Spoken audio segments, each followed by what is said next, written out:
taking a test, Melissa? Super. 0.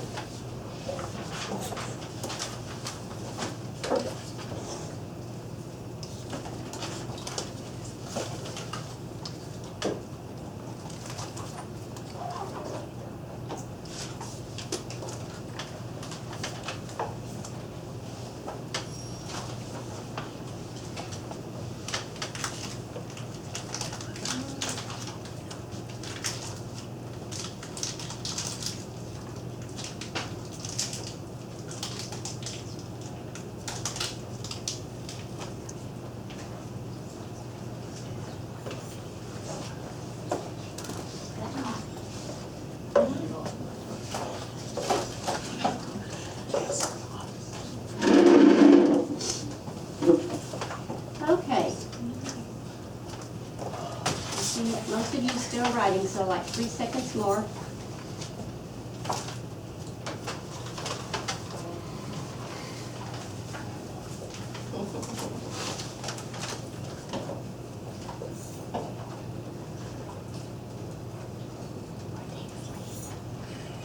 Okay, Elizabeth, can you tell me what you think? Is she back there? Nope.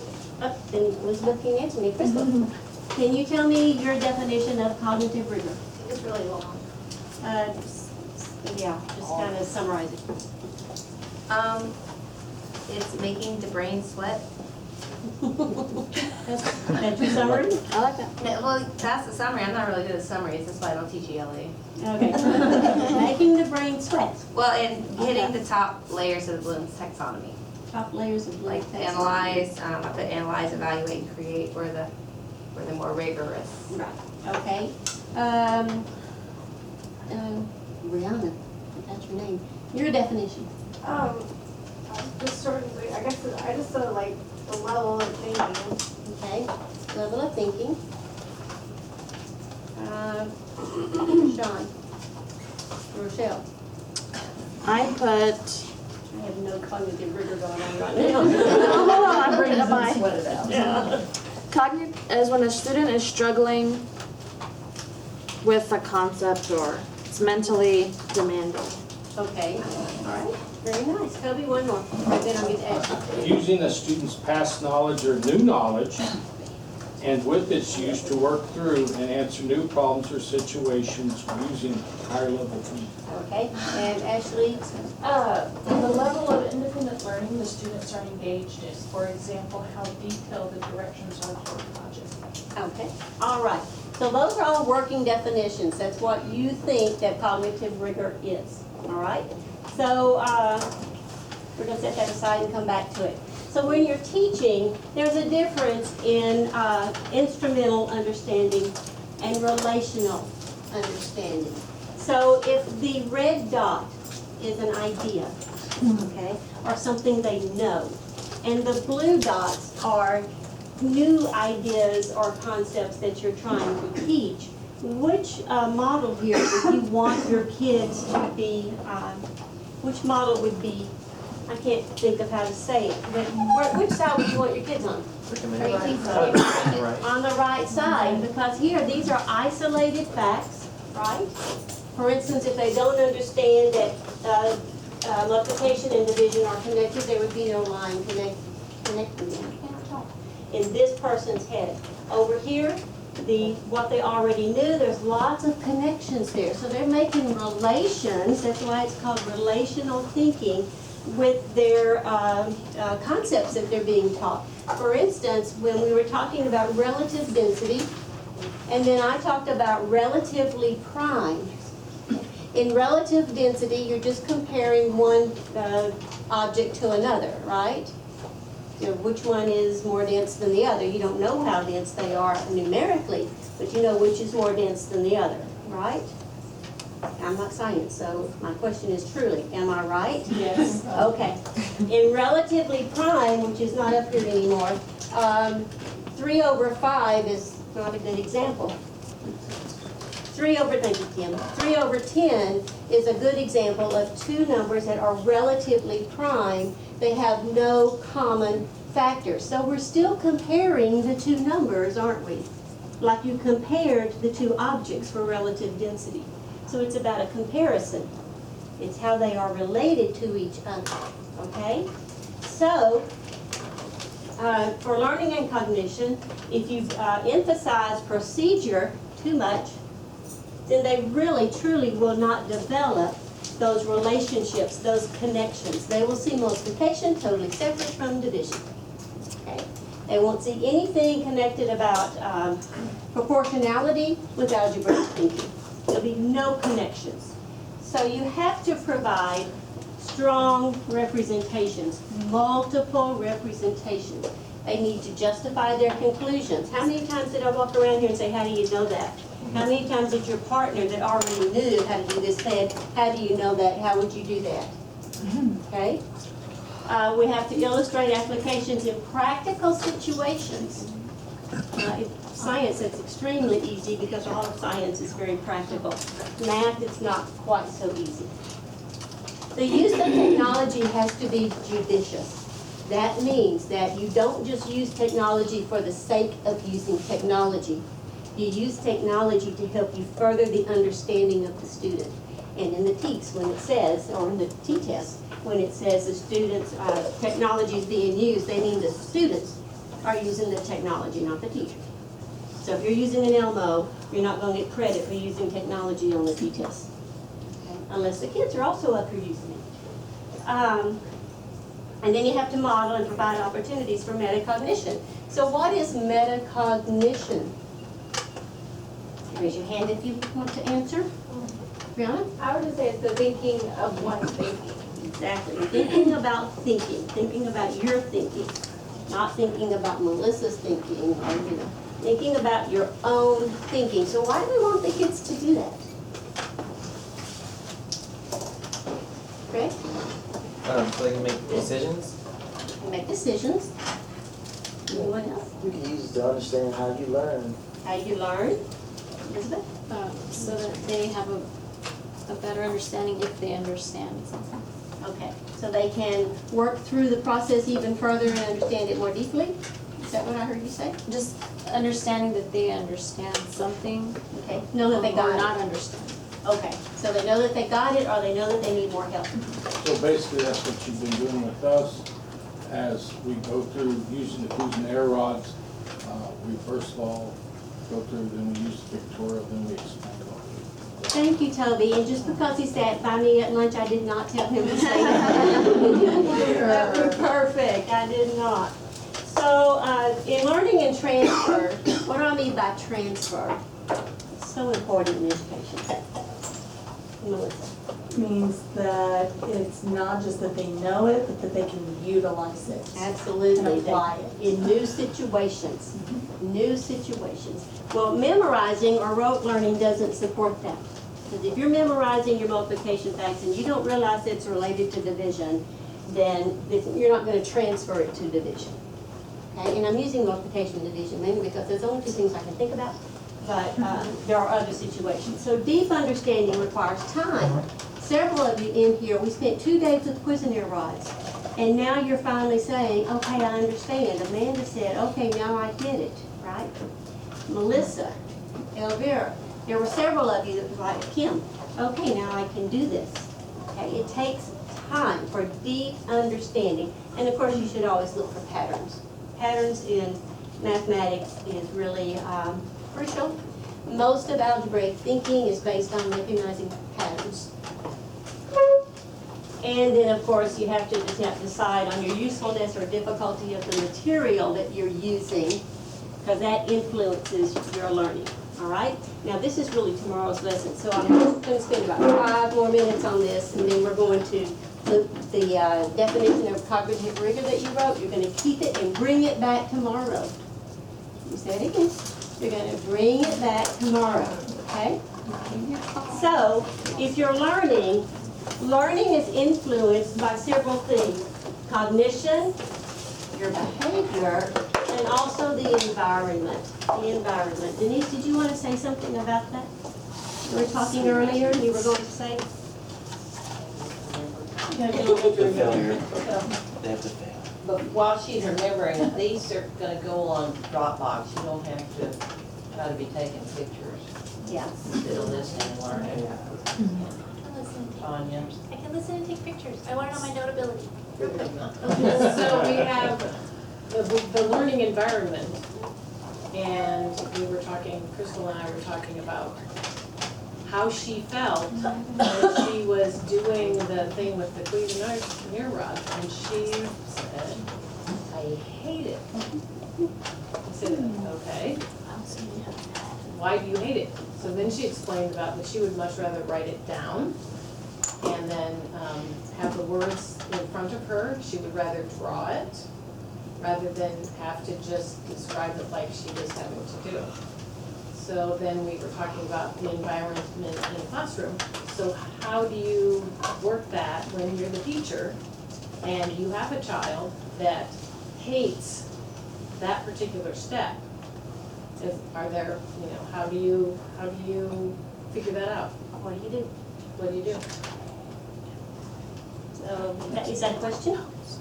That'd be one of the questions that we want to think about. One of them also is, how do you set it up so that you meet the needs of each of those kids? So that they're all successful and they all get a chance to fail and figure it out and then get the confidence of it. I noticed the confidence level of all of the learners after the 2 days and after it's like, I get it. It's like, okay, that's why you do it. The confidence of being able to do it yourself is critical. Absolutely. Critical. And the first part of that sentence was, the opportunity to fail is important. Did you want to expand on that? Well, Crystal and I also talked about a safe environment. And how do you create a safe environment? Because it doesn't just happen. Relationships don't just happen. And we know that if kids don't learn from people they don't like. If we define kids as anybody that's under the age of 94, that pretty well captures everybody. So if we know kids don't learn from people they don't like, they don't learn in an environment they don't feel safe in, and they can't fail, and they don't trust the people with whom they are sitting or listening to or whatever, how much learning is going to happen? Collegiality. The collegiality, like having Wes jump in and help Browning. She's like, there's an elbow right back here. I know, we don't need it yet. Just anticipating. Those kinds of things, for you guys to watch that happen between two professionals, kids need to see that too. So, how do we as professionals get frustrated with our group members? How do we do that? How do we address that? Do we just ignore it and get more frustrated? Do we ask a question so we can clarify? Do we confront sometimes when we need to? And how do we confront if we're going to without, filleting someone emotionally in front of everyone? The last part of all the collegiality is, raise your hand if you were a little bit uncomfortable with the interaction between, I can't remember the guy's name, Dave Waller? David Goodenough. David? And Jen. When he, Walling, when he, first of all, corrected Jen in front of the group, and second of all, took her boxes away and put them right there. How many of you heard the rest of his conversation? Raise your hand. I was like, she's a good willpower for not saying nothing back. Yeah. So you listen to the rest of his conversation. I am the whole time, because my love language I figured out is touch, because I'm elementary and a counselor. There you go. So I'm like the whole time thinking, how could you do that to her? Okay, so. And will she ever listen to him again? I wasn't talking. No. Oh, Will she ever listen to him again? No. Did you notice though how after, when it was break time, like 4 or 5 people went over to her to kind of get rid of the tension, that. Melissa had a grab her. I didn't look at her anymore because I thought she was gonna feel like she got. Those kinds of things that are happening in your classroom. That's the one conversation, and Denise has the floor.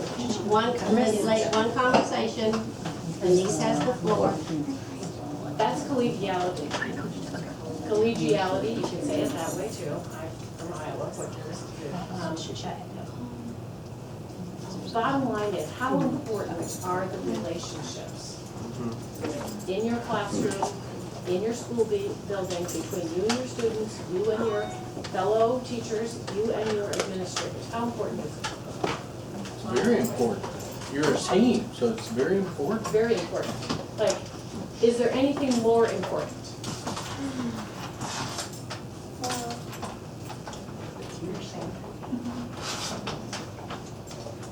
Kids don't learn from people they don't like. Right. Is there anything more important than, if your job is learning and building learning, is there anything more important than a relationship? If kids don't learn from people they don't like.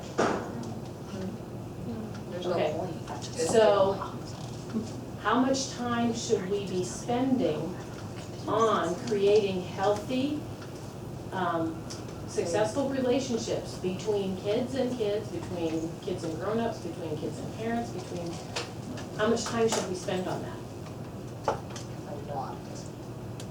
I think that's the whole point. You have to have that. You have to have that in order to teach, because they're with you, especially if you're an elementary teacher. Those children are with you all day. They see you as that parent. Some children do, they see me as their parent. Right. And as middle schoolers and high schoolers, do they need the relationship piece just as much? Yes. How difficult is it for them to do the relationship piece? I think more so now than in the past, because all they see is Jerry Springer and stuff like that, and that's how people handle their arguments or disagreements, is by throwing stuff or cussing or yelling or insulting someone. And they don't understand that you can't do that at a job. You have to figure out how to work through things. And I always tell them, guys, you're gonna be in different groups all the time.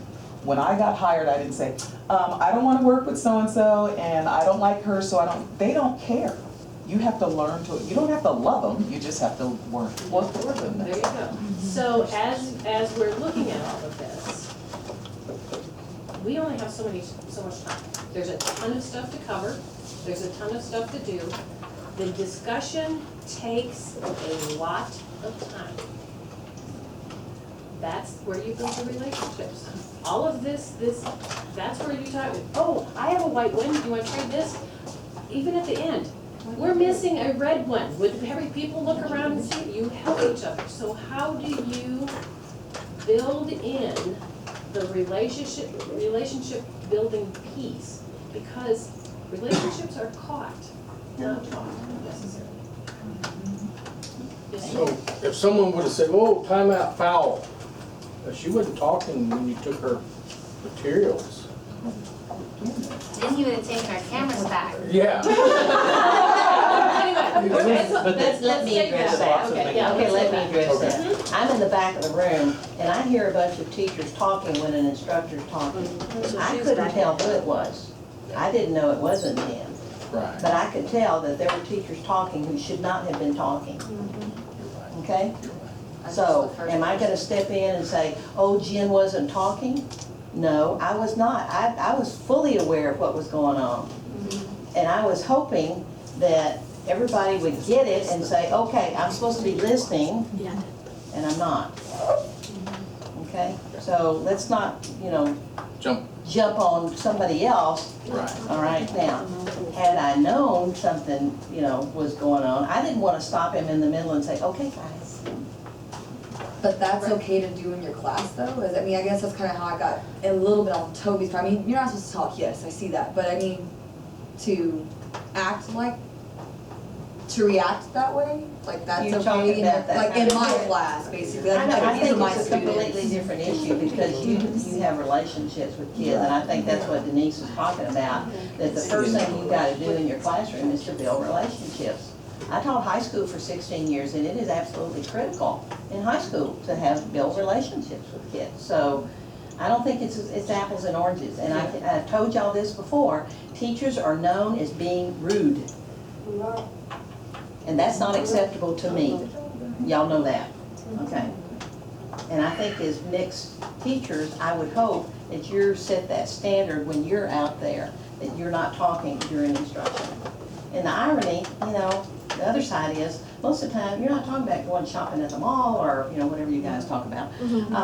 But, sorry, you guys. Yeah. There's another guy on the other side here. But, you know, you're talking about teacher stuff, and that's great, that's what you should do.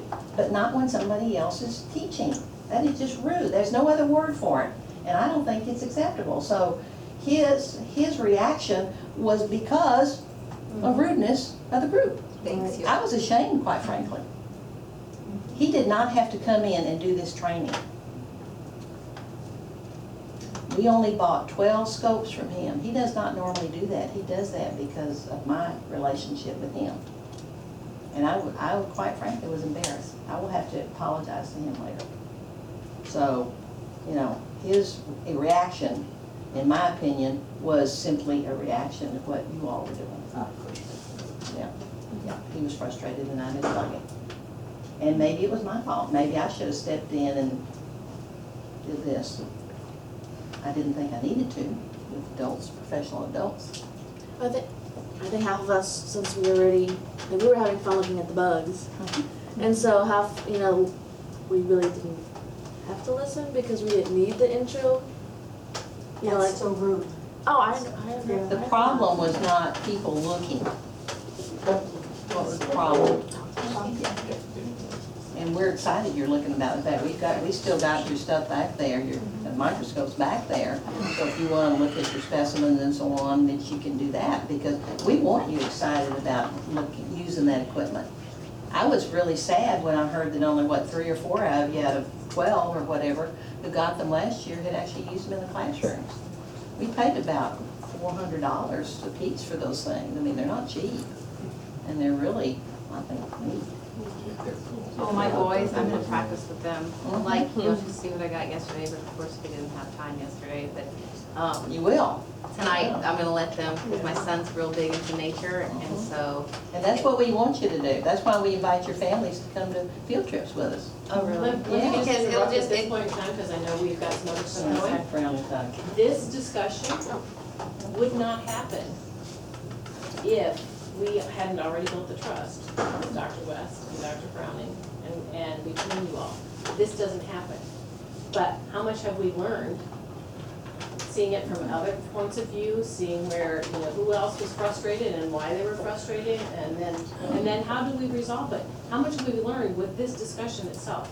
And that does not happen without the relationship and without the trust. And they didn't come in and say, okay, we're gonna build trust now. Or we're gonna build dynamics, you know. Think now, just think about it, you don't even have to, we'll talk about it later on. But think about all the things that the Mix It Up staff have put in place to build the trusting relationship, the respectful relationship, the collegiality, all of that kind of stuff. Because that does not happen by itself. That's a plan, so. And with, that was like, sound good, ready? Ta-da! Ta-da. Thank you. Thank you. So, going back to this, we have learning in the middle, and we have cognition, behavior, and environment. Those all influence the learning. So what is the difference in learning and cognition? There is a difference.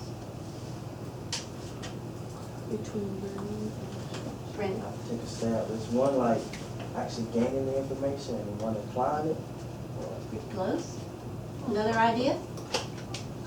Cognitive is like a lot of that you already have it, and the learning is that it's coming in, not necessarily new, but Sort of.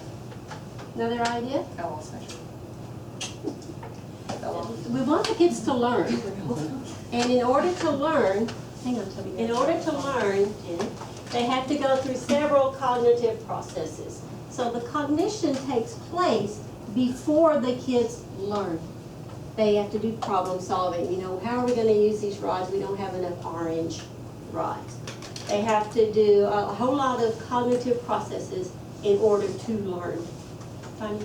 I was gonna say, is cognition like the specific parts that you have, and learning is taking those parts and using them and getting the information?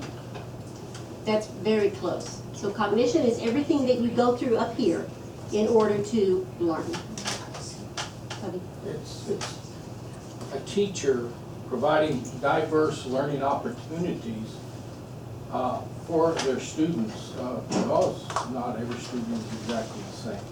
So since you have diversity in the classroom, you should have a diverse tool bag. Absolutely. Well said. So we're not gonna talk about that right now. This is a good time to stop. All right, so here's what I'd like for you to do.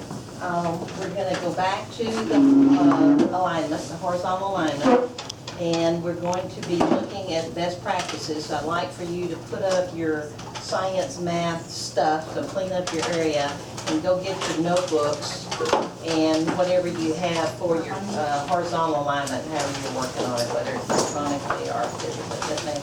Are we gonna get a calendar of what's gonna happen